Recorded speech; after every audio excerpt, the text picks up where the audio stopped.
I'm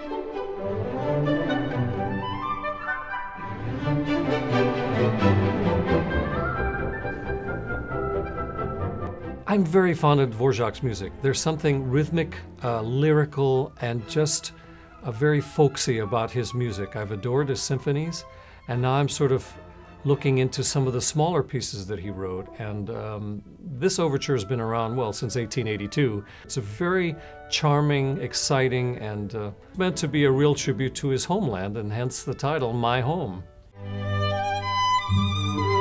Midori is from Japan, but her main training was in New York with a very legendary violin teacher by the name of Dorothy DeLay, who was the teacher of Perlman, Zuckerman a bit, and all of the younger virtuosos like Nadja Salerno-Sonnenberg, Bobby McDuffie.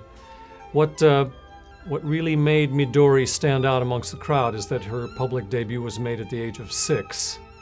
And she made headlines with Zubin Mehta, having played at the age of 7 with the New York Philharmonic. And then a very legendary performance of Leonard Bernstein's Serenade, which she played with Bernstein on the podium. And towards the end of the work, she broke not only one of her violin strings, but 2.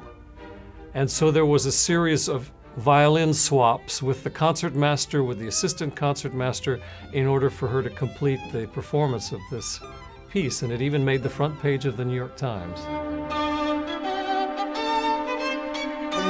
It's an interesting concerto in that it is a very virtuosic piece, but not in the sense of fireworks and incredible violinistic display as one would maybe hear in a Paganini piece or a concerto.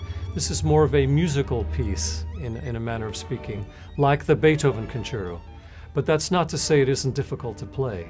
It is very difficult to play, but it's challenging for the violinist in that he or she has to have a very probing mind and a very deep felt interpretation of the piece, which is what this piece requires.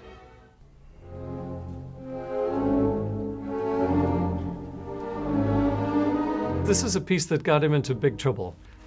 It was written in 1945, and Stalin had just defeated Hitler in the war and was feeling very powerful and very good about himself. And Shostakovich, who really disliked Stalin, and I'm putting that very lightly,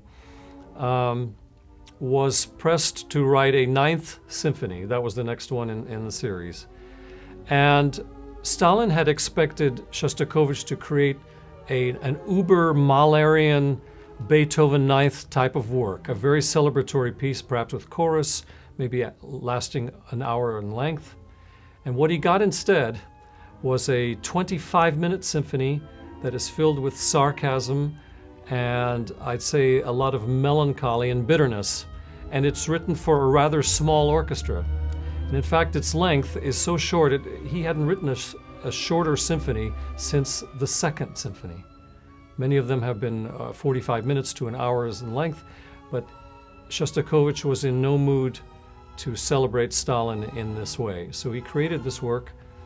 Most of the critics at the time dismissed it as a trivial piece of music. And eventually, 3 years later, Shostakovich was blacklisted as a formalist and not producing what was expected of him.